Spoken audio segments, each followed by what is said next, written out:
Денеска сме овдека во Куманово, ќе разговараме со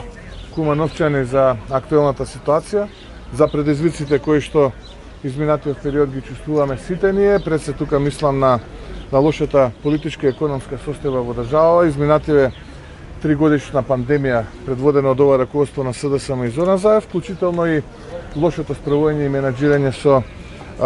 вирусот COVID-19, односно COVID пандемијата која што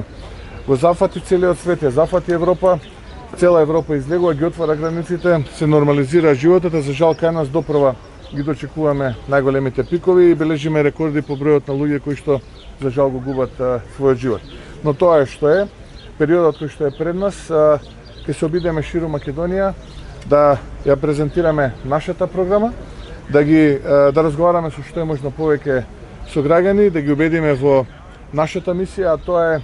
најпрвен да ја поразиме пандемијата наречена ова раководство на СДСМ и Зоран Заев, а потоа да ја совладаме пандемијата со COVID-19 вирусот, се разбира и економски и политички Македонија да ја вратиме во нормален колосек, а не онаму каде што сега силно ито, а тоа е бездна која што ја предводи ова раководство на СДСМ предводено од Зоран Заев. Добро, темата е господин Мицковски излегува фотографии дека вашата мајка не се придржува до протоколите. Кој е вашиот став, ви снимите ли се фотографиите? Да, во текот на вчерашниот ден бев сведок на таков тип на фотографии кои што претпоставувам потекнуваат од еден центар, тоа е СДСМ, кои што на интернет беа пренесувани со лажни вести од страна на така наречени новинари дека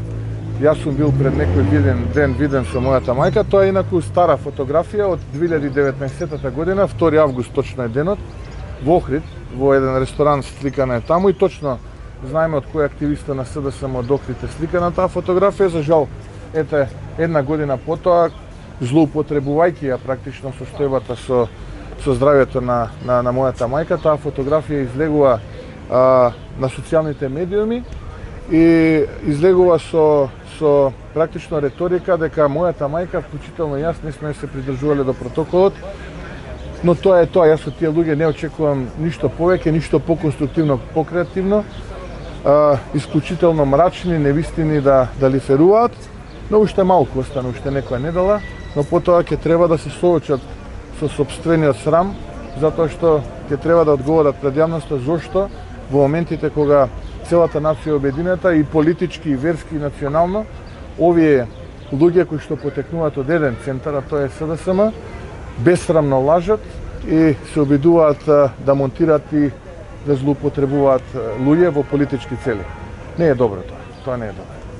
Може ваш коментар околу вчерашниот инцидент каде што беше фрлена експлозивна направа врз семејниот бизнис на подпредседателот на партијата Владо Мисаловски? Да, јас уште утрово заедно со Владо имавме вака една дискусија, разговаравме за тоа што се случило, детално ме информираше и во моментот кога практично тој и неговото семејство дозна, бев информиран за тоа што се случило таму. Индициите се дека ги знаеме сторителите, врз основа на информациите кои што ги добив патувајќи овдека во Куманово. Има индиции за сторителите на ова дело, го охрабрувам МВР, надлежните и СВР Скопје и останатите да што побрзо го расветлат ова недело.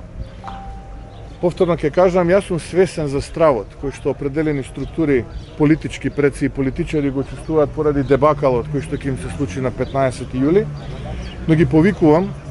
да не конструираат вакви сценарија, бидејќи и после 15 јули треба да има живот во нашата држава. Ова не е добро, затоа што во физиката има еден закон, Њутонов закон, кој што вели секоја акција има и своја реакција. Ако на секоја нивна акција следи ваква реакција, иста најмалку по интензитет, но спротивно насочена, ќе биде лошо. Ќе биде лошо и за Македонија, ќе биде лошо и за предизвиците кои што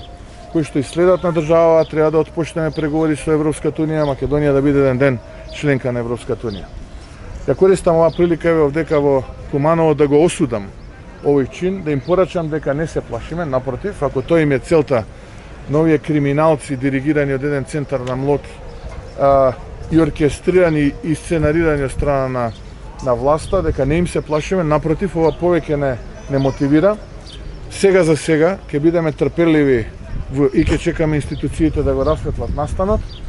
но ако институциите не го расветлат настанот, јас им ветувам дека после 15 јули ќе ги стигне правдата. И тие ќе бидат примерот како се постапува во новата влада предводена од ВМРО-ДПМН, кога правдата ќе затрпа на вратата на злосторниците и криминалците кои што ја злоупотребуваат сегашната ситуација за да спечелат по некој политички поен. Така активисти дуи вчера пред седиштето на партијата испорача услов за премиер Албанец и за прифаќање на бугарските барања. Ваш коментар? Демократската унија за интеграција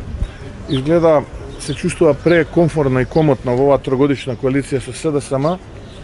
и мисли дека начинот на кој што функционира со СДСМ такви се сите останати политички партии. Она кое што сакам да им го порачам, еве и на нив од Куманово, е да внимаваат како се однесуваат, бидејќи на македонците, но и од останатите граѓани во Македонија им е дојдено веќе преку глава да бидат граѓани од вторет. И таков тип на барања може да ги задржат само во сопствените редови за храбрење и мотивација на сопственото членство. ВМРО-ДПМН е политичка партија која се обраќа на сите граѓани без разлика на нивната етничка припадност во Македонија и ќе искористам оваа прилика да им се обратам и ним како политичка партија дека ваквата реторика и ваквиот начин на однесување не само што не носи добро, туку напротив и ја заоштрува ситуацијата во нашата држава. Ние ќе одговориме соодветно, затоа што поминаа времењата кога дуи ќе се чувствува комотно и романтично во владата на Република Македонија. ВМРО-ДПМН е победник на следните предвремени парламентарни избори заедно со коалицијата за обнова на Македонија и како што кажав на почетокот од овој одговор, преку глава им е на македонците, но и останатите граѓани во оваа држава да бидат граѓани вторет. Доаѓа вистинска обнова и доаѓа вистинската сила и на македонците, но и на останатите граѓани во Македонија после 15 јули во владата на Република Македонија и ќе им порачам да внимаваат од сега понатаму како се однесуваат и какви пораки рефлектираат во јавноста, затоа што тоа не е добро за сите етнички заедници и за вклучително и за албанската етничка заедница во нашата држава.